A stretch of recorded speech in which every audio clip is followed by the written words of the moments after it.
Então, pessoal, todos receberam a prova? Sim, professor. Ok, podem começar. Como é que Pedro Alves Cabral pisou pela primeira vez no Brasil? Uai, com as pernas, né? Fumaça, a prova é em silêncio. Ah, meus ovos!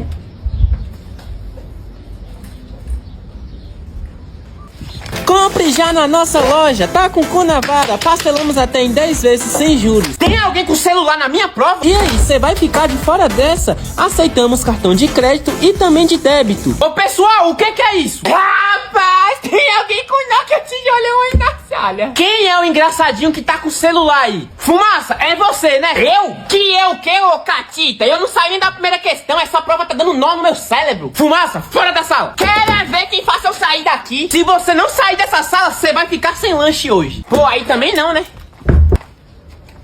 Psiu. Lá fora você me paga.